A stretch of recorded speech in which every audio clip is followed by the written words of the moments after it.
Nerf this!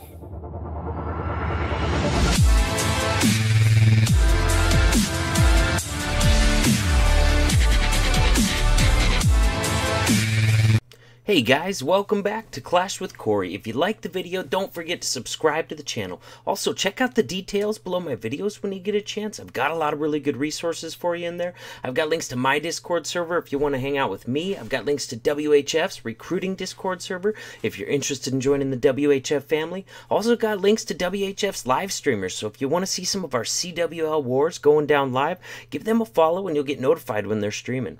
With that, we're going to get into this video. This is going to be an extension of the series I started last weekend, which is Fix That Hit.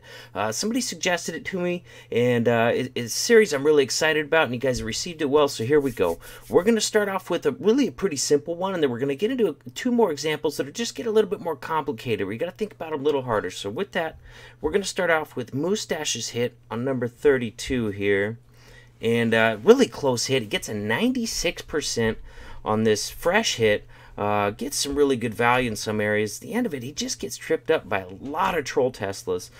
They mess with his hogs on time, mess with his cleanup. That was really the only thing that stopped his attack, because look at the value he's going to get from this kill squad. Bringing in a pretty decent sized kill squad, 2 golems, 8 bowlers, I believe. So definitely investing in the kill squad. 2 rages as well, so it's going to pay off, though. He's going to get really deep in there.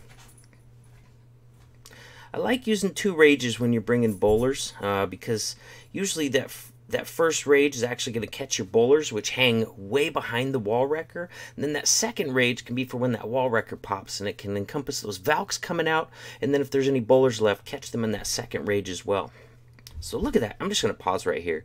More than half this base is gone. I mean, percentage-wise, sure, 52%, but defense-wise, definitely more than half this base is gone. You know what I mean? He's got 22 hogs left and 3 heals, and, you know, more than enough to get through this base, but he didn't hold on to any hogs in case of troll Teslas, didn't test corners with archers first, which, you know, if you're in league play on a fresh hit, you're going to want to have a plan for possible troll Teslas, and that's the only thing that's going to trip him up on this. I'm going to go ahead and speed it up here, because you'll see.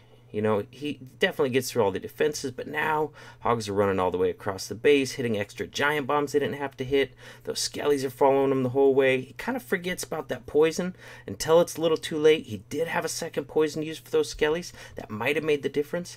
But in the end, just falls a little bit short due to troll Teslas and a late poison. So, really easy cleanup hit. You know, pretty easy to see that. So we're going to go ahead and check out, I believe it's Anki, the Lost Jedi, is going to clean this hit up. There we go. So I'm going to go ahead and times 2 it, because a lot of it's similar. Actually, not yet. So first of all, he starts off, he knows those troll Teslas are there. He starts off the raid with a giant followed by a wizard to take care of that first troll Tesla. Kill squad's going to go, you know, pretty much the same. There was nothing wrong with Moustache's kill squad. He got huge value, so you really don't need to change anything there.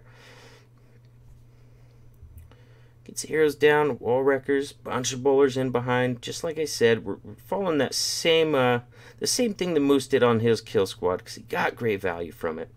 And we are going to times 2 since we did just watch pretty much the same hit. Alright, now I'm going to slow it down again.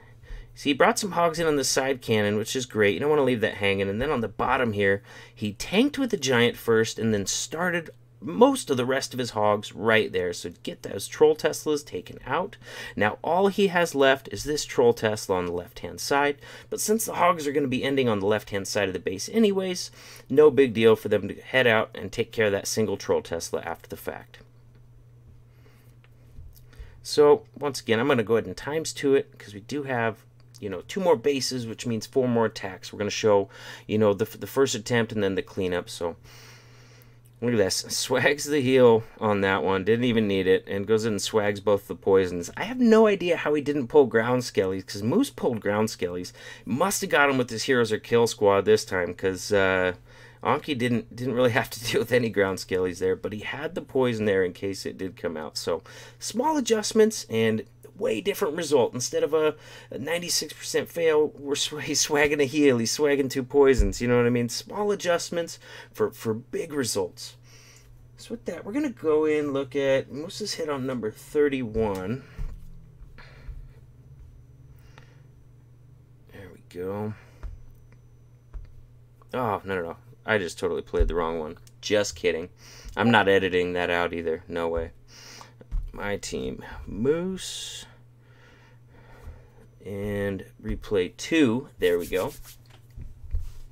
Alright, so this is a really interesting army, and I love interesting armies. He's got like kind of a bowler witch army with hogs for the back end. So points for creativity there, and you better believe if it would have worked, it would have been in a whole different kind of video. Like, just check out this crazy attack. But it is going to fall a little short. Look at his healer. His healer goes all the way from the right side of the base, starts chasing, I think, the witches on the left, and then stops in the middle and just dies. So no value out of that healer, you know, because healers are not real bright sometimes.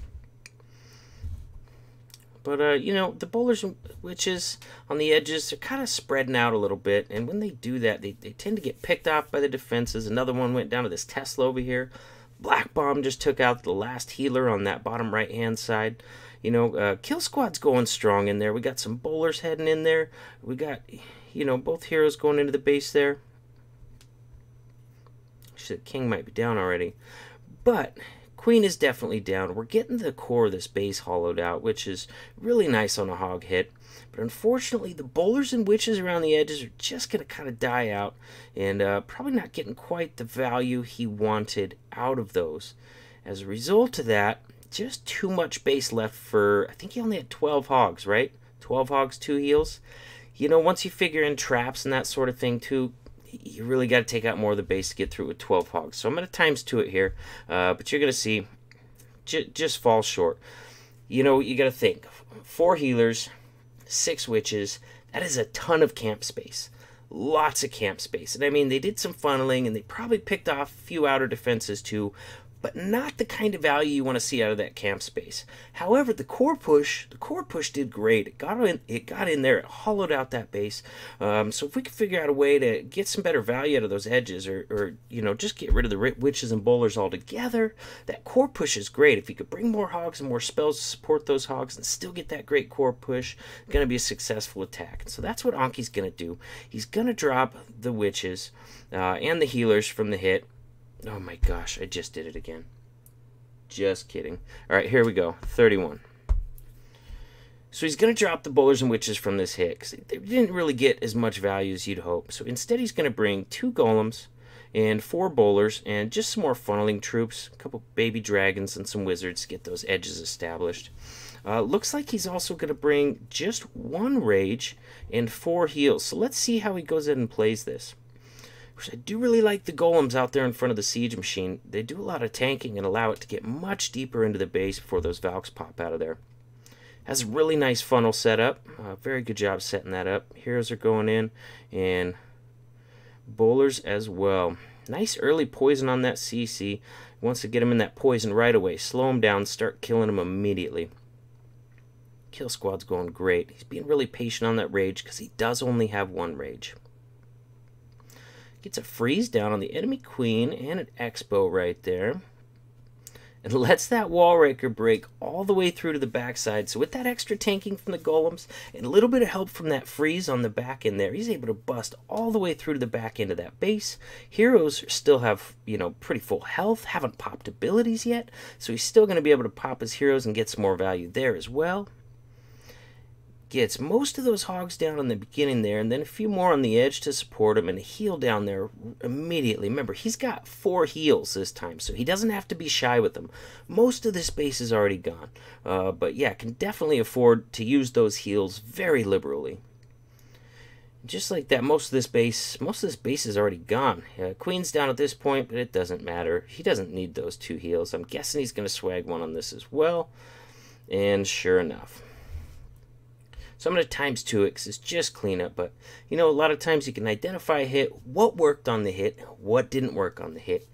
Get rid of what didn't work, keep what did work, and you know what I mean? Just build your army a little differently and plan a little differently and keep the good value, get rid of the bad value, and you know, just mold your attack around that and make adjustments. So now we're going to go into a hit on number 12. We're going to take a look. It was R19 on 12 for the first hit. Here we go. So this one's kind of interesting because this attack seems like it was really far off. Not like a really close one or anything like that. But if you look closely at the different portions of the attack, you can find the parts that either got really good value or almost got really good value. And we're going to see that on this attack. I want to draw your attention to that wall wrecker and how far it gets into that base. That's going to be really key to the value out of this. We do have a hound that's going to come out of the CC, and as you know, that's definitely going to limit the queen, you know what I mean, the queen effectiveness. Once she gets locked on that hound, her value's pretty much gone. But if you look at this right here, now that wall wrecker just went down, and look at that wall it was beaten on. It got one hit off. It would have got one more hit off. It would have busted through that wall, and the Valks, the CC Valks coming out of that wall wrecker would have had access to this compartment right here, and more important, the compartment with the queen and both of the sweepers in it.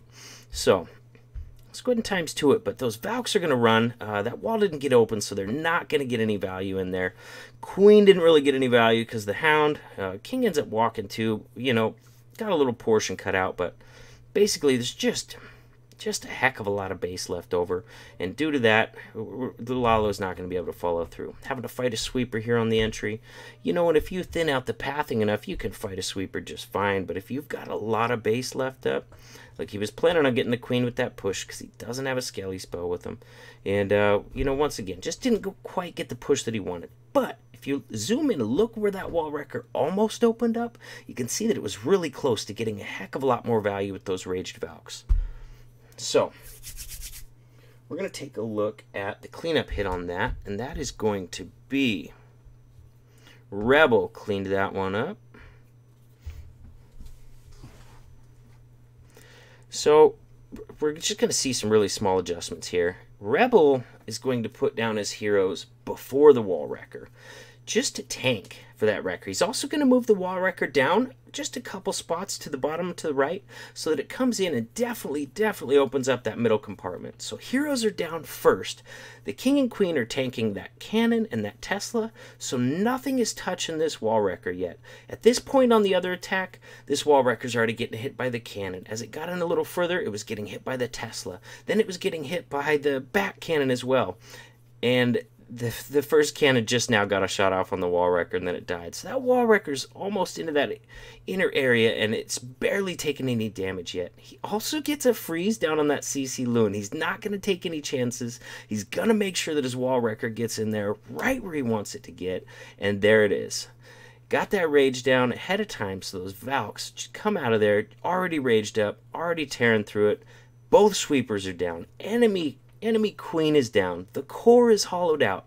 Look how much better this pathing is than the last one. The last one, that whole core was still there. And so it was a really wide section to Lala. Once you take this core out, look at this nice little C shape that we have left. So much easier to path loons around that.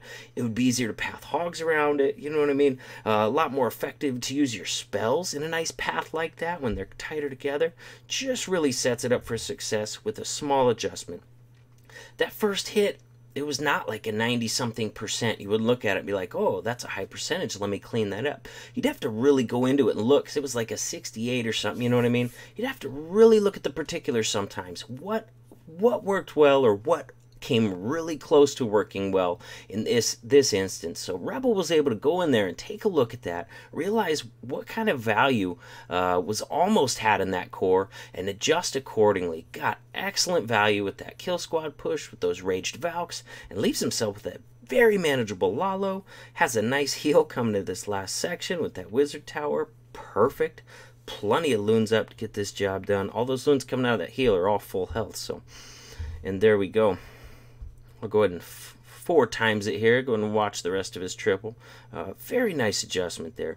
So it's not just the 90-something%. You can go into any base that's been attacked and just go through it nice and slow. Look at each particular part. How good was that value? How could I get better value? What kind of value did he almost get from that? And what could I do differently to get more value and make this a 3-star? Because that's what it's all about. I hope you guys liked the video.